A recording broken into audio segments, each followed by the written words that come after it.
Whether you're an avid property investor or about to buy your first property, why do it alone when you could partner with Australia's best buyer's agent? Director of Pure Property Investment, Property Investment Professionals of Australia board member and REB Buyer's Agent of the Year, Paul Glossop, can take your portfolio to the next level. Get in touch today to discuss your investment goals. Get one-on-one insight from Paul Glossop. And for the first 100 people, this service is completely free. Head to purepropertyinvestment.com today to schedule your consult with Paul Glossop directly. Welcome to the Smart Property Investment Show with your host, Phil Tarrant. Okay, everyone, how you going? Thanks for joining us on the podcast today. Smack bang in COVID-19. We're still doing what we're doing, recording podcasts for the Smart Property Investment crew a couple of times a week, and we enjoy doing that, particularly the investor stories, which is very much about today's podcast. We're not going to talk about that big COVID word that's dominating everyone's discussion right now. We're going to talk about investing in property, irrespective of COVID. And in our studio today, Aidan Hill, property investor, long-time listener, first-time podcaster. Is that right, Aidan? Yeah, that's right, Phil. It's the first podcast I've ever done. Oh, is it? You've spoken on the phone before. You've spoken over Zoom before, haven't you? So not too much of a deviation. You younger millennial type people, you're digital natives. Yeah, a bit of a digital native, I guess. So how did you find the podcast originally? You mentioned before we come on air that you'd listened to it for a couple of years. So how did you stumble across it? Oh, Phil, I stumbled across it on SoundCloud. So not even Spotify. And then when you guys moved to Spotify, I moved to Spotify. So yeah, it's pretty unusual. What was the reason? Like, did you go, I want to start thinking about investing in property, I better go and get educated? Yeah, well, I was investing in shares at the time, and I sort of was looking into property as an option. And I was nowhere near a deposit or anything, but I sort of wanted to educate myself a little bit more. I was getting a few good wins on the share market, so I thought it'd be a good transition. So, sorry, mate, you've had to listen to me for a couple of years, my monotone, boring voice, but 2 years is a long time to listen before doing anything in property. Yeah. Well, it took me a little while to build up a deposit, and I moved over to New Zealand and got a job there. So I worked in New Zealand prior to coming back to Australia, but it sort of always was in the back of my mind. Mm. Yeah, and what do you do for a living? So I'm a paramedic. Okay. So I do that as a job for a living. Okay, so an AMBO, is that what? Yeah. What's the difference between a paramedic is in an ambulance? You're not you're just a paramedic, right? Is that what it is? Yeah. So we're a registered profession now, like doctors and nurses, and we pay as much as doctors for, clinical indemnification because, we're essentially doing things very similar to them. But yeah, so I've been doing that now for 4 years, and I first started in New Zealand ambulance and then moved over to Australia when I got a job there. Wow. Well, thanks for the work that you do. You guys and girls are, you just do such a brilliant job. Did you always think you'd end up in that profession, or what was the calling? Oh, well, it was that or economics. I mean, okay. I was really good at economics throughout my high school, and I eventually decided I'd go into paramedics because I sort of was interested in health and medicine, but I worked with a surgeon, felt like he was really trapped in a hospital, and the workload that doctors deal with is just insane. So I sort of wanted the best of both worlds, and I feel like that was the best of both worlds.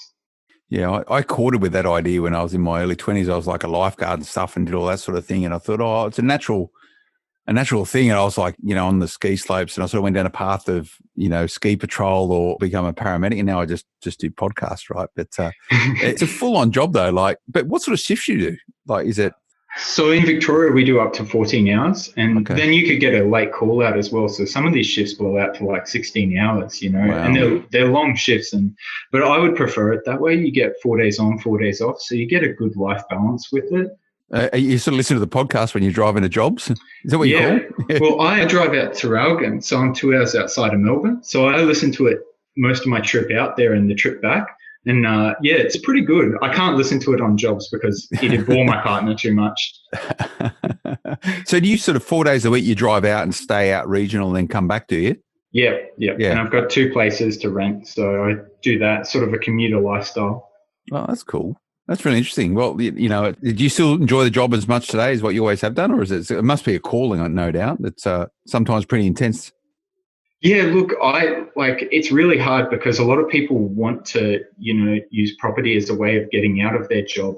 I really enjoy my job, but I think that getting to a point where you work the hours you want to work instead of the hours that you're forced to work would probably be the best outcome for me. Yeah.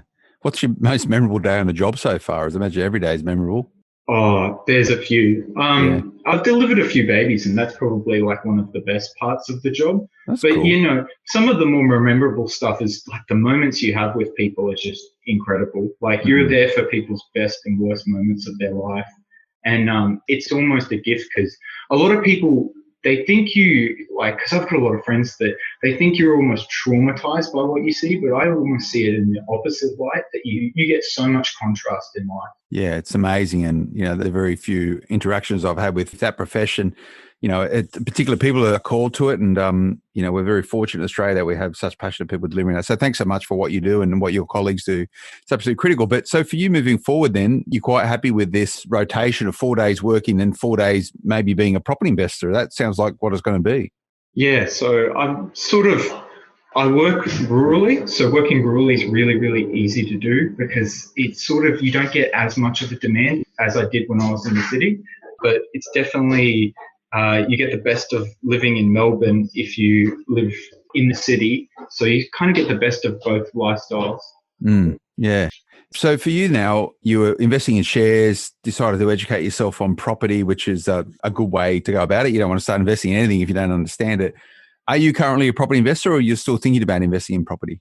No, I'm currently a property investor. I settled on a property about 2 months ago in Kingston. So, yeah, it's been quite a journey because I actually settled on it while I was overseas. So I actually was stuck in Peru while settling on it. It was pretty intense, actually. So you're stuck in Peru. Okay, we're going to get to this. This is a story here. We'll just go to a break beforehand. We'll be back in a moment. Welcome back, everyone. Phil Tarrant here, host of the Smart Property Investment Show with property investor Aidan Hill, who's just unveiled. He was stuck in Peru when he settled on his first ever property in Kingston. Is that Kingston in Brisbane? Yeah, Queensland? it is. Yeah. Okay. And when did you settle? 2 months ago? About 2 months ago, about less than a month ago. Yeah, somewhere between that. Were you part of that crew that was stuck in Peru? Yeah, I was part of that crew that was stuck in Peru. I didn't do any. Tell us about this. What happened? Phil. So when I was there, I was getting geared up to go do Machu Picchu, and things started getting a bit suspicious. So what ended up happening was I pushed my flights all forward and said, okay, I'm going to go to Chile. I'm going to try and get out of the country because things are it started getting really strange. And then I think it was March the 15th, the president came out and basically decreed that the country was going to go into full lockdown. And I was at this hostel with all these laid back people from the UK basically thinking, oh, it's all going to blow over. This is nothing. And then there were a few people that were trying to get out immediately. And they sort of went from level 1 to level 5. So we're at level 4 or 5 now. They sort of went straight to it where they're closing all the airports, closing all the buses, all transportation, all businesses, everything. The whole country went into a full lockdown and a curfew at night. It was pretty intense. So I tried to escape. I tried to get into Chile. I ended up boarding this bus that went for 26 hours to get out of the country. And it was full of all these Chileans, and we would get stopped at these military checkpoints, and there would be, military officials there with assault rifles and police. And I didn't speak any Spanish, so I left it up to these Chileans to basically try and negotiate our way through these checkpoints. And we are in the middle of nowhere right now, and these Chileans are there trying to negotiate their way all the way down to where we got to the border near Tuc. The town was called Tacna, and it's between the Chilean and Peruvian border. And I got there with one other Australian, 2 Germans, and we got there in the middle of the night. We had half an hour before Chile closed their border, and they basically said, no, we're not letting you through. And this German girl just started crying. She was just incredibly heartbroken. And it was just us trying to get across because I felt like that we were going to be there for 6 to 4 months potentially. Wow. And we ended up staying in Tacna for quite a while, just as a group in an Airbnb. And me and this other Australian sort of sat by and watched as, the Germans left, the Americans we met left, the Argentinians left, and we were sort of the last ones there. And it was a bit upsetting because you didn't really know if Australia was going to do anything or not. So what ended up happening? This is intriguing. So I've read about this in the papers, but I didn't realize that you were part of this. So what happened? So when we got to this border, Phil, we tried to do everything we could to try and get across the border, and including like ringing one of the ambassadors. And we woke this ambassador up at like 11:30 at night, and he put in a solid half an hour's worth of work trying to just convince these Peruvian officials to let us across. So what ended up happening was all these people sort of got together on a WhatsApp, and basically they realized the only way they could get back to Australia is to start putting political pressure on the government. And that's exactly what they did. So there were people doing, tons and tons of media a day, just absolutely smashing media, interviews, Channel 9. I got asked to do a current affair and I turned it down. There was a few but it was the only way that they felt that they could get back home. Yeah. And from what I understand, Qantas did a flight, didn't they, on the way back for you guys? Was that the flight you... I'll be the harsh critic of DFAT. So the first flight was organised by the people stuck there with Chamu, and then the government claimed... It's funny because I had these messages with one of the secretaries, and they sort of did it as more of a political stunt, but it ended up costing these people like $5,000 to get home. And then they did the next flight was with Latam, and that was organised by them. And then the last flight was with Qantas. And the last flight, I think, was the ultimate political PR stunt, to be honest with you, Phil, because, Qantas could have done it the whole time, but it was more or less the government. I think they wanted to do it where Chamu had already offered and had already set it up, but it blew up back in their face, and it cost them a fortune as well.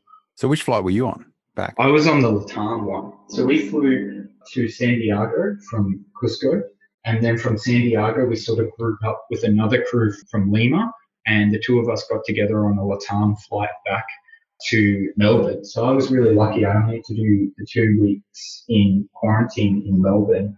I didn't have to do it again in Sydney or have to do it again in Queensland. So did you just have to self-isolate when you got back? You weren't locked up in a hotel room? No, I was the locked up crew in a hotel room. Oh, yeah. Which hotel they give you? Oh, they gave us Travel Watch. So it was okay. It could have been better, but what can you do? That's quite a story, quite a memorable experience. You're going to head back and do Machu Picchu at some point? I think it'll be a little while before I head back. Peruvians are lovely, don't get me wrong, but I'm probably not too fond of the government after all of that. But they were just trying to do the best for their people, though. Yeah. So, Aidan, did you sort of after your 2 weeks in lockdown at Travelodge, is that the one in the centre of town in Melbourne? That is, yeah. I think I know it, yeah. Yeah. Did you go straight back to work when they let you out? 2 days after. 2 days after. They really needed it. It wasn't that there was an intense workload, but I was also keen to head back to work. But I also got tested prior to going back as well, because of the nature of the job. Yeah, that's fair enough. Yeah, crazy. So at some point during this ordeal, you settled on your first ever investment property. Is this what's happened? So I put it under contract prior to leaving. So I put it on a 60-day settlement prior to leaving. And I thought that basically I would fly back. I had a 2-week period, Phil, where I thought I could fly back. Finance is already approved and a pre-approval. Everything's good. I can just sign off on all the paperwork. And it sort of blew up in my face a little bit. And I feel I'm so lucky. I had a great team. And I think this is where the knowledge comes from when you do when listening to the podcast, is trying to just surround yourself with really, really good people. So where during that process did you actually, so you've exchanged beforehand, when did you settle? Where were you when you actually settled the thing and you got the keys or got the proverbial keys? We signed the paperwork off in Peru. I was lucky enough that the other Australian that I met on this bus going down to Tacna was a prosecutor for the Victorian Police. And the only 4 people that can sign off on a settlement document overseas and witness it is an Australian lawyer, an ambassador, or a military officer. And then I think the other one is a high court official. And he was one of the only people. I was so lucky, Phil. So did you go to like some little, stationery store and print out a contract for him to sign or for that person to sign? I don't know if it was a male or a female, I'm not sure. But is that what happened? I got chased out of a hotel lobby that I didn't go to because it was the only printer available in Peru in this small little town, and it was the only place open.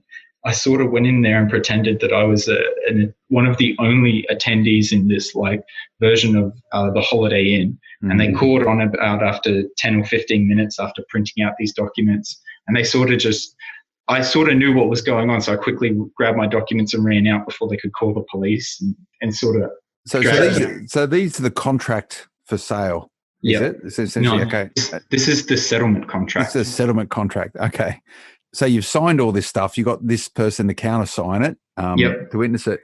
How did you get that information back to? Who'd you have to send that back to? So we had to go to DHL, and this is the DHL. I'll give you an example of this, Phil. It was a complete barred off small shop that was basically in the middle of nowhere in this town, and they weren't even delivering post. Peru had locked down so much that they were like, we're not even going to be able to deliver this anywhere. So I ended up holding the documents till I got back into quarantine in Australia, and I ended up getting them couriered up to Brisbane, and I sort of had to slip them under my door and ask reception to take them down to the courier to get them couriered off.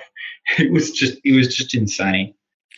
You know, the Smart Property Investor Show is funny because I often don't really know the stories I'm going to get before I actually have a chat with them. I had no idea that our chat was going to be around this. I find it really, it's a good story, Aidan. It's a really, really good story. So would you do it again? Like, are you happy with? No.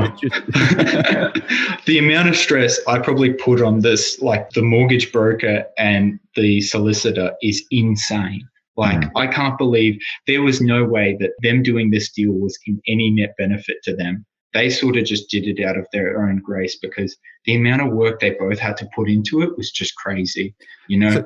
So this is the documentation they had to get together in order for the home loan to be released to, you know, the vendor, right? So This is this process. So when did it all happen? How did you find out that, yes, all the documents have been received? How did you pay your deposit? You know, how did you transact all those sort of things? So all of it was pretty normal, like as it would normally be. We did get an extension. When we found out that I was leaving Peru, everything was a lot easier to do because initially we were like, we're not going to be able to settle on this if I'm going to be overseas and can't get any, because all the documentation has to come back in its original form, Phil. I mean, how do you do that internationally? It's just insane. So it was a bit of a risk. And at the time I thought, you know, I had this holiday already planned. I was looking at houses in Brisbane and I sort of wanted to just pull the trigger, and I found a place in Kingston that I thought was just a good investment. So crazy. So we'll have a chat about the actual what you bought, but the story's an interesting one and pretty unique, right? I can't imagine there was many other property investors locked up in Peru at your point in time. How was the camaraderie with the other people who were sort of in a similar situation from you? I imagine you probably forged some pretty close bonds then. Yeah. So we were all pretty close. Even when we got to the hotel room, we would all chat between each other. But I got to say, it was really, when I was speaking to my mortgage broker, he's like, mate, if we pull this off, this is going to be the most unusual, unique deal I've ever done in my entire career, mortgage broking. Like, it was just something they'd never seen before. We were trying to think of ways of doing creative finance for if I was stuck there, and how we could leverage off things like, family sort of agreements, or whether we could do where someone would buy it and then refinance it back out of them and then have it on a caveat. There was a lot of things that went into this, and this is why you have people this is why you have really good people in your team, Phil. Who was your mortgage broker? So his name's Nathan Taddeo. He's with Credit Finance. Nathan Taddeo, yeah, he's a good broker. How did you find him? So I went to one of the Right Property seminars, the workshops they run up here in Melbourne, and me and this carpenter were chatting, and I was like, I'm trying to find a really good broker. And he's like, mate, I've got this guy. He's amazing. You got to meet him. Like, he's really good. And as soon as I met him, I was like, yeah, this guy's a good broker. Like, it's one of those things where there's a degree of trust there. And he's like, I don't really care about the banks. I'm really more focused on trying to deliver you what you need. So we ended up going with Adelaide Bank. And I think it was a really smart pick, because when all of COVID-19 happened, a lot of the big banks' international centres just completely shut down. Adelaide runs everything in Australia. So they were completely fine. Did you get a good rate and all that sort of stuff? Yeah, it was a pretty good rate. I think it was 3.1%, which is not bad. No, it's good. And this goes to show, you know, a good mortgage broker or a great mortgage broker is more than just someone that will find you a home loan with a particular rate. They'll work with you irrespective of that. And look, to be fair, Aidan, you have a pretty unique story, which I think it might be the first time someone's told a story like this, of someone stuck in another country because of COVID, right? It's It's absolutely madness. But I want to get into the actual property that you bought, but we'll just go to break beforehand, Aidan. We're back in a moment. Welcome back, everyone. Phil Tarrant, host of Smart Property Investors Show with Aidan Hill, bought his first ever investment property while locked down in Peru and then subsequently in the Travelodge in Melbourne. So what did you end up buying? You said it was in Kingston, and for our listeners that don't know where Kingston's part of the Logan Shire, isn't it, by memory? Yep. So Logan Shire. I think you've got a place there as well. Yeah, we do in Phil? Kingston. Yeah, it's to be fair, it's the worst property in my whole portfolio. It's always something wrong with it. Like it's just always something wrong with it. It's always got to get fixed or somewhere or other. But it's a good location, Kingston. So how did you find this place? Why did you choose this particular property as your first investment property? What is it? Is it a house? Is it a unit?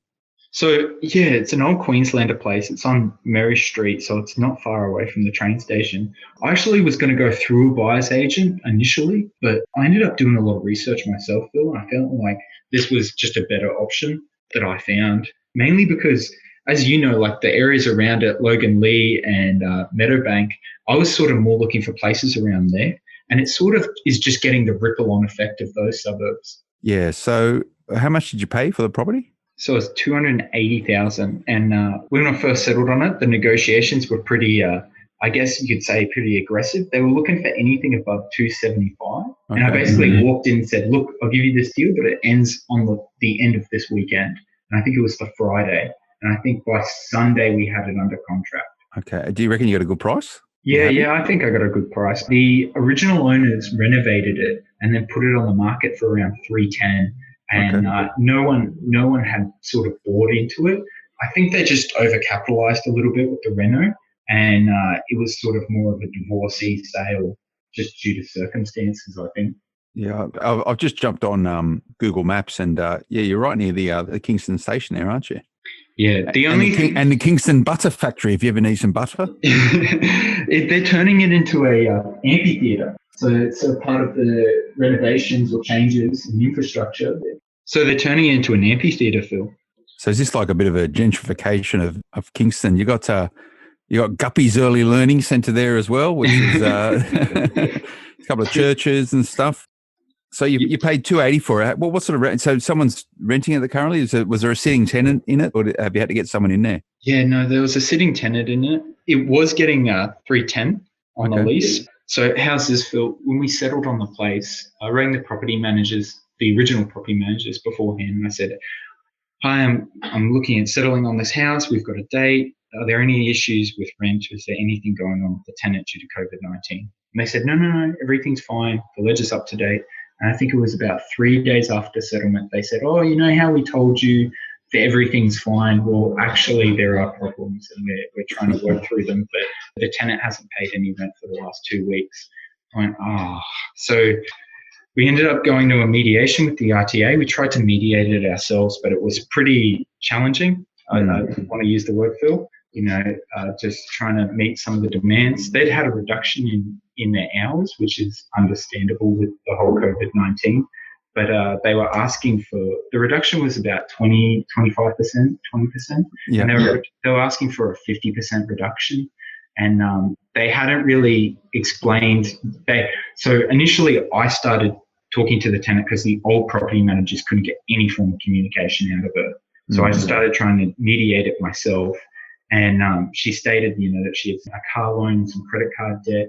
And, it's been a pretty messy situation that we're trying to deal with. And hopefully it doesn't really have to go any further than the RTA. But, I really feel for a lot of property owners, but, I'm also in a rental property myself, so I understand both sides of the story. Yeah. I sort of get that, my view of all this, and I say they've had a 20% reduction in hours, but the fact that this is moratorium on getting thrown out for not being able to pay your rent, you need to negotiate. Why should the property investor be the last along the chain? So, well, you've got a car loan, you've got store card debt, you've got credit card debt. That's fine. That's all debt. But you've also in a contract with me as a property investor to pay me the rent. So why should I take the haircut when these other people you owe money to don't? It's a real tough one, right? Like, people got to be responsible for their own financial position. So why should the property investor be the person that has to take the haircut? Why shouldn't the credit card provider? Yeah, so they pretty much outlined that they couldn't get any of this rolled into a personal loan because of the COVID environment, and that, essentially I would be the one that would have to take the financial loss for it. And their understanding was deferring the payments with the bank was that they would only have to pay interest only. They didn't realize that the principal amount is actually added on the amount of the loan. So there's just a lot of financial literacy. So they thought that as the tenants that just so you can take a break on paying your mortgage. So what does it matter to you? It's irrelevant. Yeah. Yeah. It was really challenging to deal with, Phil. Some of the emails, Yeah. So where did it end up? Where did you settle? Are you still negotiating? We're still negotiating. Well, we tried to end up on a 250, which is about a 20% reduction a week and for 2 months. And look, I don't want to be like a slumdog lord, I want to try and be someone reasonable and try and understand that people are experiencing hardship. But I've got roommates that are on Centrelink that are paying that much for room rent, and they're fulfilling that commitment, and they're not arguing with them. There are still people that are in really difficult situations, but they place their rent as a priority. And this just isn't a priority for the tenant. Yeah, people got to prioritize their rent. You got to be accountable. And I think what a lot of people got confused with, it depends from state to state, but there's moratorium on evicting people because they're not paying the rent. That doesn't mean it goes away forever. They've got to make it up at a point in time, and there was so much confusion around this, whether or not it could be communicated better or some more thought put into the policy beforehand. But the expectation that the property investors has to wear the permanent haircut of people not being able to pay their rent, that's not cool. Oh, well, this is just going to flood the courts, Phil. This is really just going to flood the courts. And there's going to be a lot of people who are going to be going to QTAC or VCAT. And I can understand both sides, but you want to try to meet some sort of mediation, because no matter how you look in the courts, Phil, you always look like the worst one. That's the way it works. Or you're the evil rich property investor, aren't you? You're that guy now. You're not the bloke locked up in Peru, can't get out.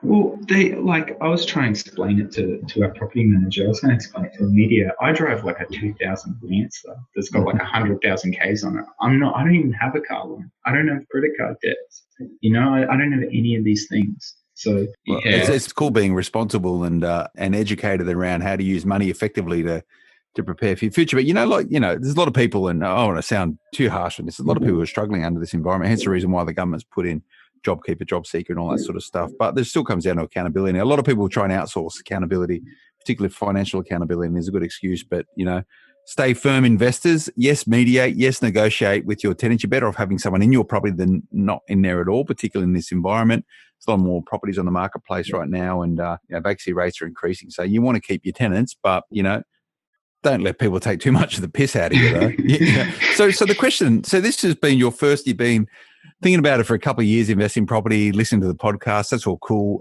It's been a pretty tough first investment. Do you think, is this going to stop you from doing anything more in the future, or you reckon it's... Oh, no way, Phil. I was really lucky. I spoke to both my parents have been property investors for a while, and they were like, this kind of stuff only makes you stronger, and it's good that it's for your first property. They told me their first property they bought, their tenant flushed down needles down the toilet into a septic tank, and it was just the worst, eviction notice, everything, went to court, and they were like, it only made us stronger. It only really made us stronger as investors. So I think they're right in saying that you cut your teeth on the first one, but then after that, you're fine.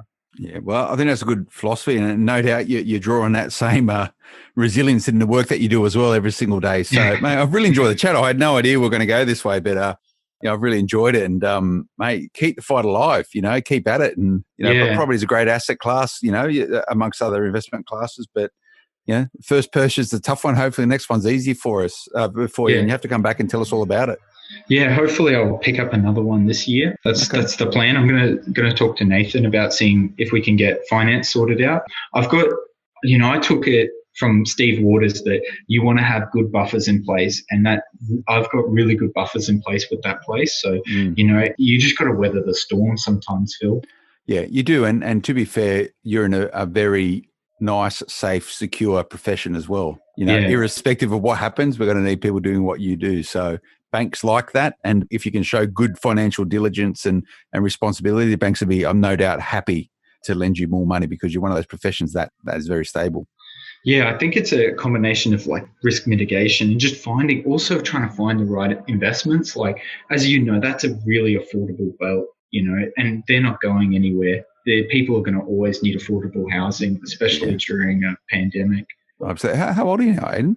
26. Okay, mate, you got heaps of time on your side. So you're at the right age. You've got your work sorted out. You got your profession. You're still young enough. You still do your traveling and that. But getting started early is the key. So, mate, really enjoyed you having a chat with us, and let's get you back on as soon as you're ready to buy or you're buying your next place. Let us know, and we'll tell the story. I'm sure a lot of people will be really interested in how you go about it, considering that the first one's been such a challenge. Yeah, I'm really lucky, Phil. The first one was a huge challenge, and I had a really good solicitor, Rosalind Weir, with Pelagon Legal Group, and Nathan. And look, I really owe it to them for helping me with all the support. And it's all about, like you said, trying to build a good team and have good people around you to help you out. That's right, philosophy. Thanks, mate. Really appreciate your time today. No worries. Thanks, Phil. Cheers. Awesome. And we like telling these stories, everyone. These are the type of investor stories that are very much the heart and soul of smart property investment. All property investors come in all different shapes and sizes, and everyone's got a different story and a different background and a different way in which they've got into property. So, but it sounds like you and you've got stories like this. It might not be, I think Aiden's is pretty unique, but come and have a chat with us, smartpropertyinvestment.com.au. You can contact the team, editor at smartpropertyinvestment.com.au, or reach out to us on social media. Just send us a direct message on any of the social platforms. We'll be back again next time. Until then, bye-bye. The information featured in this podcast is general in nature and does not take into consideration your financial situation or individual needs and should not be relied upon. Before making any investment, insurance, tax, property, or financial planning decision, you should consult a licensed professional who can advise whether your decision is appropriate for you. Guests appearing on this podcast may have a commercial relationship with the companies mentioned. Propertyology regards right now as a very exciting time for investing in Australian real estate. There are some fantastic opportunities that Propertyology can help you take advantage of before buyers re-emerge from their coronavirus cocoons. Propertyology has a national focus. Now more than ever, experience and knowledge are the most valuable currency. Propertyology has that in spades. To find out how Propertyology's multi-award-winning buyers agents can help you prosper, contact them now at propertyology.com.au.